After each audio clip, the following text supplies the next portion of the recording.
नमस्कार दोस्तों, जय हिंद। आइए आज हम बात करते हैं टाइम कैप्सूल के बारे में। क्या होता है टाइम कैप्सूल? यह क्यों धरती के अंदर दफनाया जाता है? अमेरिका द्वारा क्यों दफनाया जा रहा है? क्या कभी भारत ने भी टाइम कैप्सूल धरती के अंदर दफनाया है? अगर भारत टाइम कैप्सूल दफनाया है तो कब उसे निकालेगा या निकाल लिया गया है, इसका विशेष रूप से चर्चा करेंगे। आप इस वीडियो में अंत तक जरूर बने रहें। चलिए चलते। अमेरिका द्वारा यह टाइम कैप्सूल अमेरिका के आजादी के 250 वर्ष पूरे होने पर यह टाइम कैप्सूल धरती के अंदर दफनाया जा रहा है। इसमें क्या विशेषता है, आइए चलिए हम विस्तार से जानते हैं। देखिए, यह जो है ना 408 किलो का टाइम कैप्सूल है। 408 किलो का टाइम कैप्सूल है और इसे फिलाडेल्फिया शहर के इंडिपेंडेंस नेशनल हिस्टोरिकल पार्क में दफनाया जाएगा। और कब इसे ओपन किया जाएगा? तो 2276 ईस्वी में इसे ओपन किया जाएगा, आज से 250 साल बाद। यानी कि आजादी के 500 वर्ष बाद, जब आजाद हुआ ब्रिटिश एम्पायर से, अमेरिका भी आजाद हुआ है, तो उसको अभी 250 साल हो गया है। 250 साल हो गया है। 250 साल, अभी से 250 साल, यानी कि आजादी के 500 साल बाद इसे, इस टाइम कैप्सूल को ओपन किया जाएगा।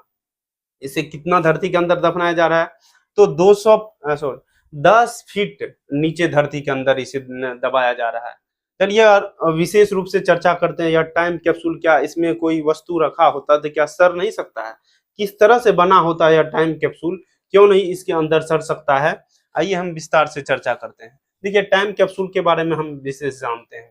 देखिए, टाइम कैप्सूल क्या होता है? यह एक विशेष कैप्सूल होता है जिसमें वर्तमान समय की महत्वपूर्ण चीजें जैसे दस्तावेज, फोटो, डिजिटल डाटा, वस्तुएं आदि सुरक्षित रखी जाती है और भविष्य की पीढ़ियों के लिए इसे संरक्षित किया जाता है। क्या होता है कि भविष्य में आने वाली पीढ़ियों को हमारे समय की जानकारी देना, ये रखा जाता है। जैसे 2026 में किस तरह का जीवन चल रहा था, ये हमारे 250 वर्ष आगे आने वाले पीढ़ी को पता चलेगा कि उस समय के लोग कौन सा मोबाइल यूज करते थे, किस तरह का वहाँ का वेशभूषा था, क्या खाते थे। ये सब चीजों का मतलब आने वाले पीढ़ियों को भी जानकारी मिले, इसलिए ये टाइम कैप्सूल दफनाया जाता है धरती के अंदर। क्या होता है, अब देखिए इसका बनावट बनावट किस तरह से होता है। तो बाहरी स्टील कवच होता है, मतलब कई लेयर हो इसके अंदर होता है, जिससे कि इसके अंदर नहीं तो नमी प्रवेश करे, नहीं हवा पानी कुछ भी प्रवेश नहीं करे, जिससे कि इसके अंदर नहीं जंग लगे और रखा इसमें वस्तु कुछ भी खराब ना हो। पूरी तरह से चारों ओर के स्टील का मजबूत घेराव जो बाहरी आघात, जंग, आग, बाढ़, भूकंप आदि से सुरक्षा प्रदान करता है। स्टील कैप्सूल का आंतरिक भाग, अंदर का मुख्य कैप्सूल जहां सभी महत्वपूर्ण सामग्री रखी जाती है, यह जंग रहित स्टील से बना होता है। सील और लॉकिंग सिस्टम, सील और लॉकिंग सिस्टम जो होता है ना, इसे सील किया गया एक ईडियम नाम का धातु है, इससे सील किया गया है, जिसके ये ईडियम धातु के कारण कोई भी चीज, हवा पानी कुछ भी प्रवेश नहीं करता। ईडियम धातु होता है बहुत मुलायम, लेकिन इसके अंदर मतलब ईडियम धातु को मतलब सील लगाने के वक्त ईडियम धातु को प्रयोग करने से इसके अंदर कोई भी नमी अंदर नहीं जाएगा। मजबूत तोड़ स्टील आधार, यानी कि एकदम मजबूत, इतना मजबूत कि कितना तगड़ा भूकंप आ जाए तो इसमें कोई टूट फूट नहीं होगा। देखिए, एक टाइम कैप्सूल जिसमें कि कोई वस्तु रखा हुआ है, उसके बाहर भी एक मोटी परत द्वारा टाइम मतलब एक बॉक्स की तरह, गोलाकार बॉक्स की तरह रखा जाता है। अब देखिए, ये गोलाकार ही बनाने का कारण ये होता है कि कोना जिसमें कि अगर कोन वाला हो तो कोन में होता है क्या, वैज्ञानिक का कारण है कि उसमें जंग जल्दी लगता है, गोला वाला में जंग जल्दी नहीं लगता है। यह कारण होता है ये गोला रखने का। इसके बीच में स्पेस दिख रहा होगा, इसके बीच में हवा का स्पेस रखना होता है, उसमें हवा रखा जाता है, इसलिए हवा क्या करता है, पानी को जाने से रोकता है। आप जानते होंगे, अगर क्या होता है कि पानी है पूरे बाल्टी में भरा हुआ है, कोई वस्तु में भरा हुआ, उसमें अगर उल्टा करके हम गिलास रखेंगे तो उसके अंदर पानी नहीं जा पाता है। क्या करता है, हवा जो होता है ना, ये हवा के दबाव के कारण उसमें पानी प्रवेश नहीं कर पाता है। बस इसी सिद्धांत पे इसके अंदर जो होता है ना, हवा रखा जाता है। एक टाइम कैप्सूल के बाहरी भाग जो दूसरा परत चढ़ाया जाता है स्टील का, उसके बीच में हवा रहता है, जिसके कारण पानी इसे मतलब बाहरी नमी या पानी को रोकेगा। इसमें जो है ना 35% लगभग नमी का भी रखा गया, 35% नमी भी रखा गया, जिसके कारण मतलब कोई भी वस्तु जो मतलब ज्यादा सूख ना जाए, ज्यादा सूख के टूट ना जाए, इसलिए 35% नमी रखा गया है। आइए चर्चा करते हैं अब इसके अंदर है क्या सब रखा गया है। तो पहले देखिए, ये इसके अंदर ओहायो है, ओहायो है, जिसके ओहायो क्या है, तो पहली उड़ान की याद, जो है ना, रॉबर्ट ब्रदर्स, राइट ब्रदर्स जो थे, राइट ब्रदर्स जब पहली उड़ान भरे थे, तो उसके मतलब जो उड़ान भरे थे, जो उपकरण बनाया था, जहाज जो बनाया था, उसका कपड़ा इसके अंदर रखा गया। दूसरा क्या है, तो दूसरा है व्हेल की हड्डी। ये जो है ना, मेन राज्य है नॉर्थ अटलांटिक, राइट व्हेल की एक हड्डी रखी है। यह बहुत ही दुर्लभ व्हेल की प्रजाति है और इसकी संख्या सिर्फ अभी 370 है। उस समय रहेगा कि नहीं इसलिए रखा जाता है कि उस समय रह पाएगा कि नहीं, इसलिए ये व्हेल की हड्डी को रखा गया है। नेक्स्ट क्या है, तो एआई की भविष्य की झलक, यानी कि एआई कुछ कल्पना किया है कि 250 में किस तरह का यह शहर होगा।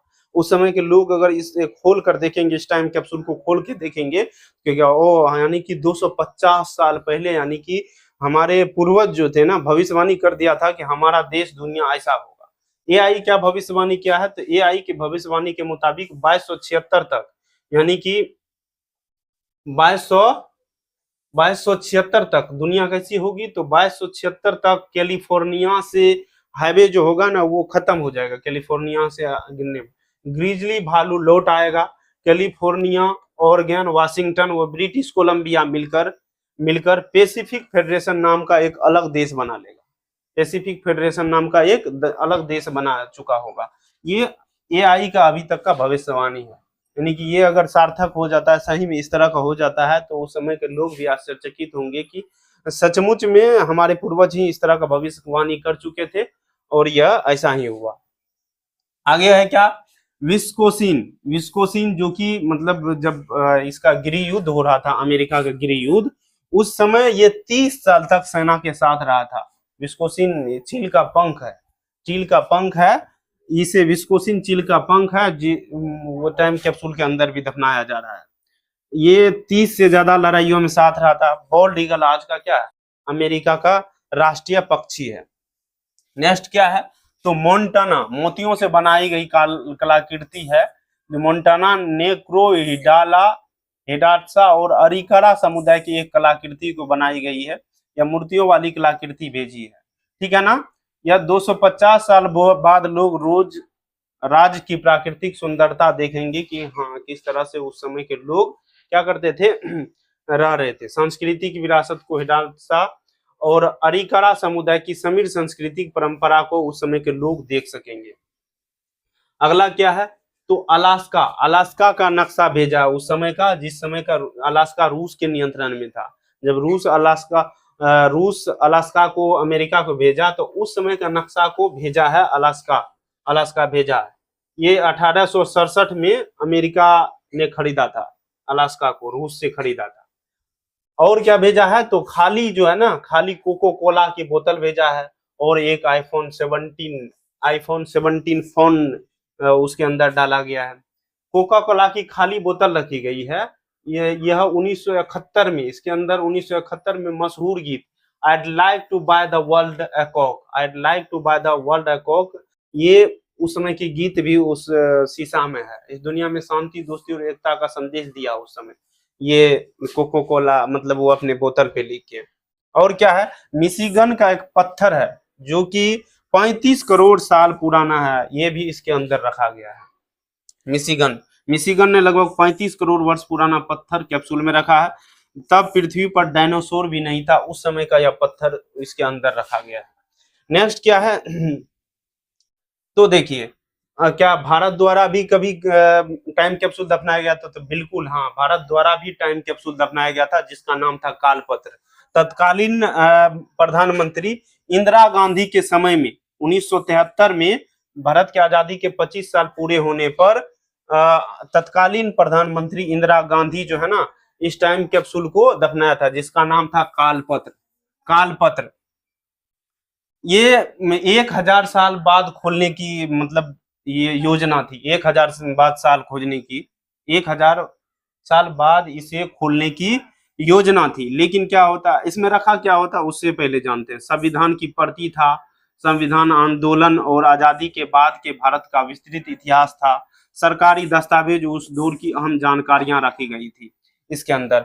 लेकिन क्या होता है जब इसके बाद का सरकार बनता है, ये देखिए कि इंदिरा गांधी द्वारा यह टाइम कैप्सूल दफनाया गया था 1000 वर्षों के लिए।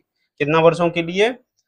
1000 वर्षों के लिए टाइम कैप्सूल दफनाया गया था, जिसका नाम कालपत्र था। लेकिन क्या हुआ कि इसे फिर से क्या कर लिया गया, उखाड़ लिया गया। किसके द्वारा? तो जनता पार्टी की जब सरकार बनी 1977 में, तो इसे निकाल लिया गया। आरोप था कि नेहरू गांधी परिवार के नजरिए से इसे पेश किया गया, उसके आधार पर डॉक्यूमेंट रखा गया है। तो इसी के आधार पर हमारे 1000 साल के बाद के लोग देखेंगे कि हाँ इस तरह का नेहरू परिवार था, इस तरह। इसलिए राजनीति के दुष्प्रभाव में आकर के ये इसे निकाल लिया गया। बस कुछ ही समय बाद इसे निकाला गया। बाद में इसकी कुछ सामग्री संसद में दिखाई गई, लेकिन रिकॉर्ड कभी सार्वजनिक नहीं हुआ। आज भी इतिहासकारों के बीच इस बात का बहस होता है कि कालपत्र में वास्तव में था क्या। बहुत चीजें दिखाई गई भी और बहुत चीजें रख लिया गया, आज तक इसे ओपन नहीं किया गया। तो दोस्तों कैसा लगा मेरा विश्लेषण? अगर विश्लेषण अच्छा लगा तो अपनी राय कमेंट बॉक्स में जरूर दें। क्या भारत के पास भी अपना टाइम कैप्सूल होना चाहिए और दफनाना चाहिए आने वाले पीढ़ियों के लिए, आने वाले पीढ़ी को जानकारी मिले, इसके लिए दफनाना चाहिए? अपनी राय कमेंट बॉक्स में जरूर दें। धन्यवाद।